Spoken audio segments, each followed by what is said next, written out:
Your name and thank you very much, I'm great and love you. Wait to be a woman I'm married today.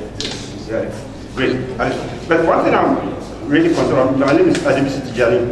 I'm a travel and tourism consultant and a scriptwriter and creative artist.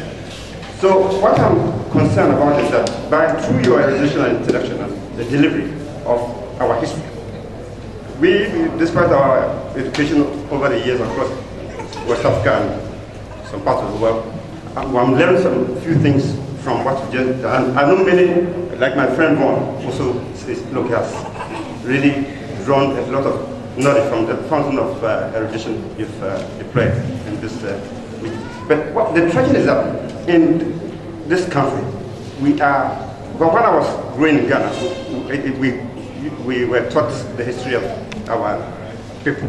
But now, in this country, nobody knows who the Yorubas are. In fact, there was a time when they said Lagos was a no man's land, which was very tragic, because I know, even in Ghana, we read about Lagos and the connection between Lagos and Accra. Well, in Accra, we have Lagos Town, Mokola. These are Yoruba settlers from Lagos in Ghana. So that's the first thing we have, the challenge, because we are our father up there. We are on the Mount Everest of the history of Nigeria. We are just gazing you from the valley. That's your line. What can we do to move this? Because Lagos should not be destroyed by those who want us to lose our culture. Because I know that people like German and Kulaku, it's Antonio Akosho, they did a lot of things to ensure that our culture is preserved. But the country called Nigeria is trying to destroy the multitude of cultural variation, because we are a combination of cultures, cultural nationalities as well.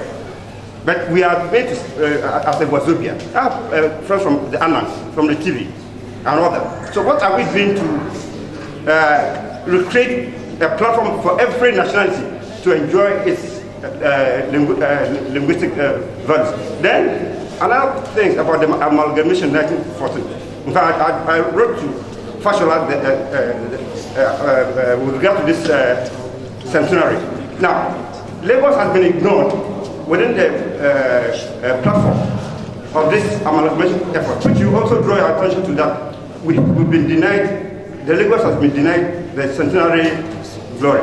So what are we, because by 1900, Lagos had 500,000 pounds in the Bank of England, which in this time should be maybe, if it was $1 trillion. Now, what are we doing to restore some of these lost glories in terms of educational advancement, in terms of technology advancement, in terms of even marine ventures? What are we doing to make Lagos work as well as from the beginning? Because you came all the way from Benin. Good afternoon, ladies and gentlemen. The lecturer of the day, Professor Ado, of course, is very well known to me. My position is not that of a question, it's a comment. I want to first of all congratulate the lecturer and thank you for the very systematic way you took us through Nigerian history.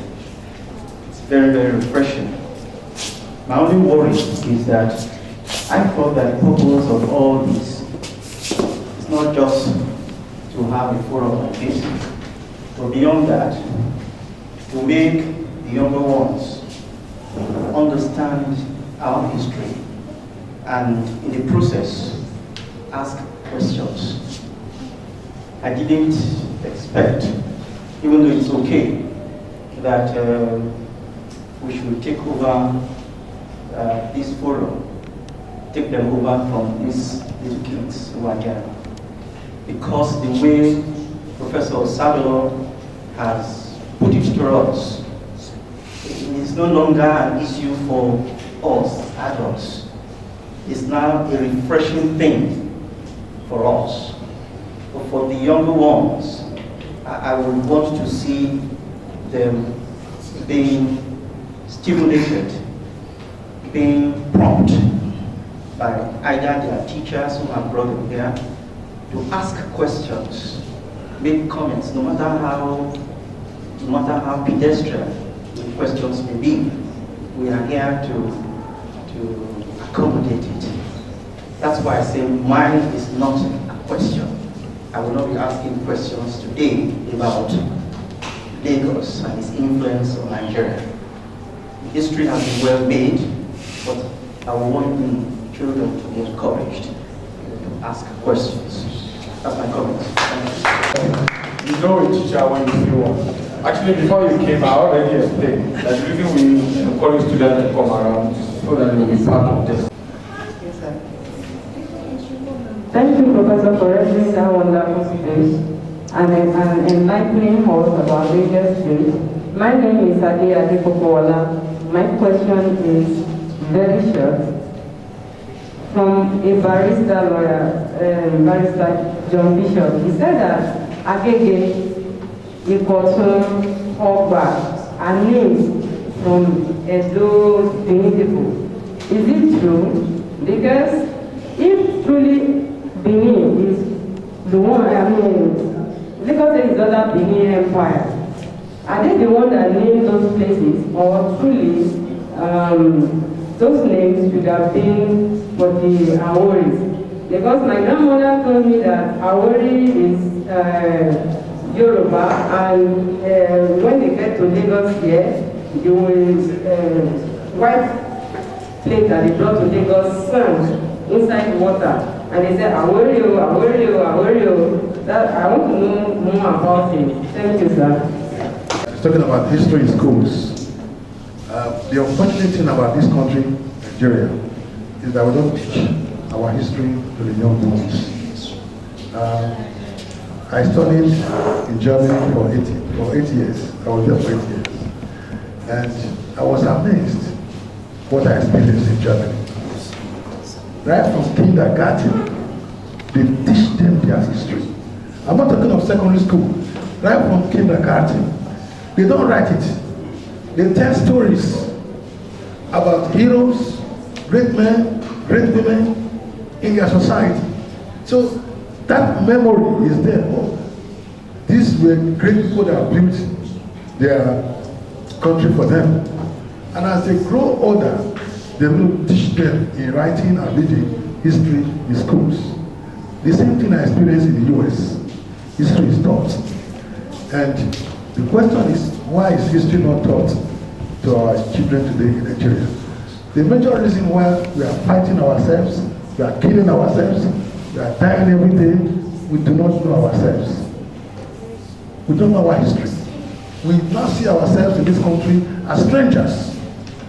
You see, that is why I said that as early as 1900, the elite in Lagos had started developing this national outlook. Now look, let us talk about Nigeria. Then by 1914, when the North and the South were joined together and the British were talking differently, the same Lagos elite were talking about evolving a national character, a national identity to make us one as Nigerians. And that is why the first political party that was established in 1923 was called the Nigerian National Democratic Party, led by Abat Macaulay. Well, just last week, I got from the federal government a syllabus for the teaching of history in schools. I think JSS and SS. I'm going to the syllabus at home right now, and they want us to write books that will be used for teaching of history in schools. I've not had time to read the entire text, but when I got it, I said, okay, this is a good starting point, which means government has an idea of what history to teach. But the question is, which books are available to teach? So I'm sure they would have also sent copies of the syllabus to the Nigerian Historical Society, to which Professor Oshodi is a fellow, to begin to discuss history in our schools. The second question is about cultural preservation. Again, it's unfortunate. The American Civil War that was fought in 1860, go to America, you will see where the relics of those wars have been preserved. They are there in America. American Civil War of 1860 to 1865. When I traveled in the US, I was shocked. Some buildings have remained the way they were many years ago, centuries ago in America. Now I asked questions, they said no, it is part of their cultural preservation. Now there's something Americans are doing now. In the Washington Mall and around Washington area, they are building new museums, you know, to replicate their past, so that at least visitors can come and people cannot travel far into the American country, see the beauty of American cultural heritage. So in this country, we also need to talk about cultural preservation. These young ones don't know much about our culture. We have to preserve it. Then talk about issue of amalgamation. Of course, at the time of amalgamation, Lugard was not the first amalgamation. Lugard was not the governor. But people think that it was Lugard's idea. It was Lagos' idea. It was the success story of the amalgamation of Lagos colony with the protectorate of Southern Nigeria in 1906 that also influenced Lugard. Lugard wrote in his proposals in 1913 to the colonial office in London for the purpose of amalgamation in 1914. So I expect that with knowledge of history, we should have in Lagos here, however it is small or big, a centenary city. Not in Abuja. Yeah. You may have in Abuja, there's nothing wrong, but Lagos must have it.